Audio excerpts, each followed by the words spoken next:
we're back with a show here on Global Business Report. The Sub-Saharan Africa's payment infrastructure company Appzone was awarded the Excellence in Blockchain Technology Awards at the 2022 edition of the Africa FinTech Summit held in Washington, D.C.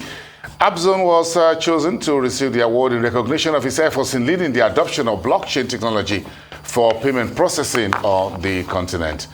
Joining me to discuss this award further is Obi Emetarom. Emetarom is the co-founder and the CEO of Appzone Group. It's good to have you guys. Congratulations on your award. We can use as many awards as we can in the world of fintech. So thank you so much to the rest of your team. Tell me about how blockchain technology can be applied to digital payments. Okay, yeah, basically, there are three sort of main areas. One of them is in moving transactions from one bank to the other. So that's what digital payments is about, how to move money from one bank to the other. The blockchain technology makes it more reliable because it doesn't have to pass through any central intermediary that could fail. The other way is in the way banks settle or pay each other after each transaction. Because once transactions happen across banks, one bank is always owing the other bank.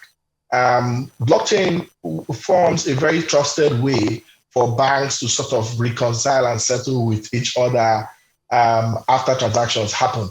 The other is where we're going in now in the next few years, which is digital currencies.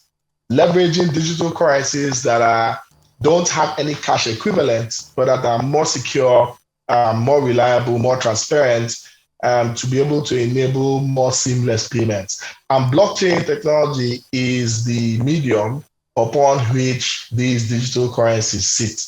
So those are like three broad ways that the blockchain technology is going to transform payments in the next few years in Africa and around the world.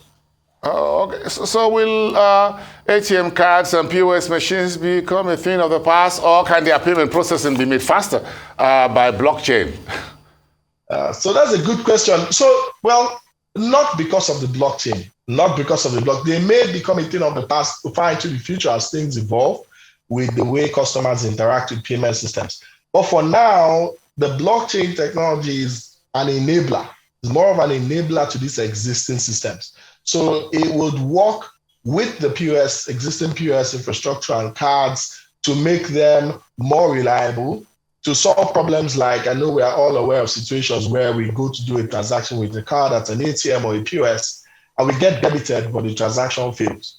There's a long process required to resolve this. You need to go to your bank, you need to submit a complaint, you need to wait days or weeks before you get a refund. The blockchain allows this reconciliation and refund process to happen instantly. So customers don't need to go to their bank and complain and wait for so long. So it's a complement to the existing infrastructure right now. But of course, we expect that over the longer haul, as we transition to digital currencies that don't need cash, and as we transition to more frictionless terminals or more frictionless experiences at merchant locations, those devices may still go away. Okay, so do you think the current banking system can work together with a blockchain-enabled payment system? Can they be integrated? Can they become friends, complement rather than competitors? Absolutely. So today, the way to think about it is the banking system has different stores of data where people's accounts and money are stored. So any bank you think about would have that type of store of data, but they are all disconnected, right? So if I have money in Bank A, my account is stored in Bank A system. You have money in Bank B, your account is stored in Bank B system.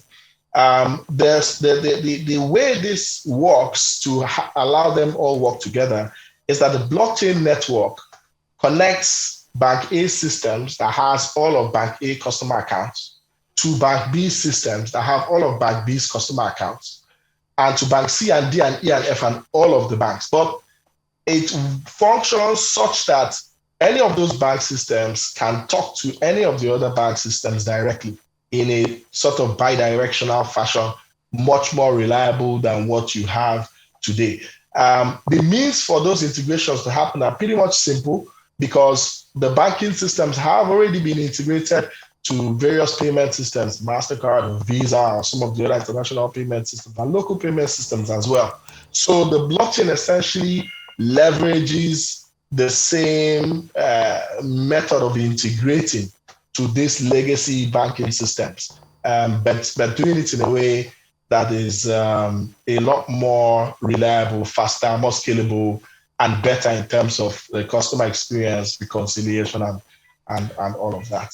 Yeah, so I'm looking at about headwinds like network connection issues. So if we have this downtime, as it were, as it's called, so what happens? Yeah, so the network connection, or what is referred to as network connection issues, there's a huge portion of that is sorted out by the blockchain, and that is the issues related to the banking systems at the back. So there are issues at the back end, and there are issues tied to the actual network tied closer to the device.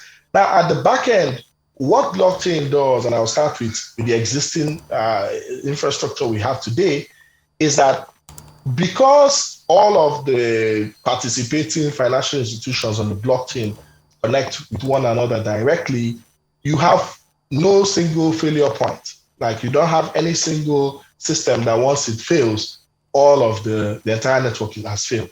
That's not the case today. With the traditional payment networks, you have one central hub that connects to all of the different participating financial institutions or nodes. And what you find is that once anything happens to that central hub, all of the different participating institutions cannot connect to each other. So the entire network goes down, right? So it's a huge issue that is part of what is seen as network connection issues. Now, when you take it one step further to digital currencies, especially the kind of regulated digital currencies like CBDCs and the rest that we expect to see coming on stream with the blockchain, it's even much better because all of the accounts or the value, the balances of customers are replicated across the different nodes that make up the blockchain. What that means is that even if one system is down, it doesn't matter because you have a lot of redundancy. The transactions would always go, even if one or two or three systems are down, because you're always going to have some systems that are up and they have the exact same records and they are there to be able to process those transactions.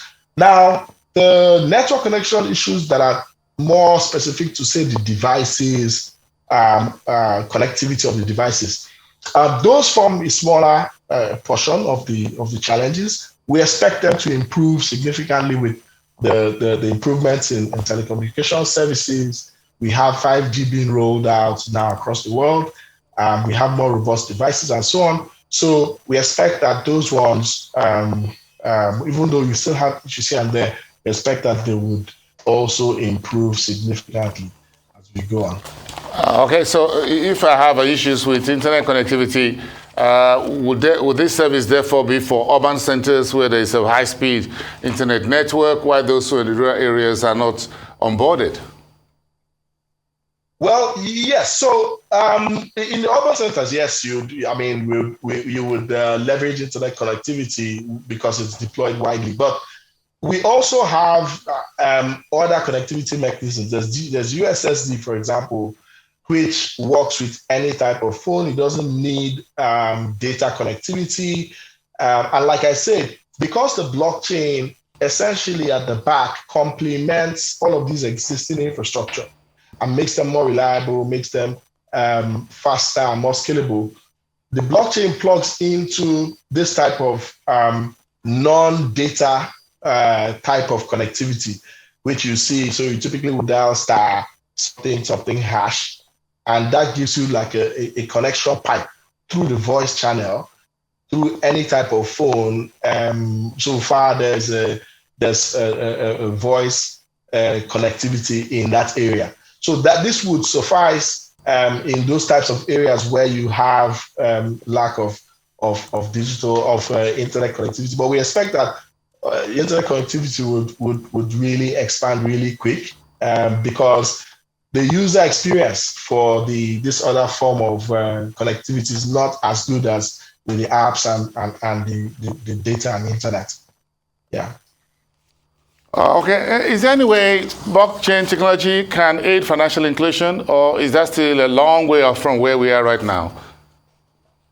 Absolutely, absolutely. So there are two main ways. We usually say that if you have a fully cashless society, you would have the bedrock for financial inclusion. Why? Because in a society where you have full digital payments, essentially everybody has an account, because you can't do digital payment without an account, right? So the fundamental of financial inclusion, which is being able to have an instrument like an account or some kind of instrument that gives you access to those type of financial services. The digital payment forms the bedrock. Through that kind of instrument, you can get access. First of all, you're able to protect your funds, and you get access to lending because your transaction history can provide data for decision making. You get access to investments and so on and so forth.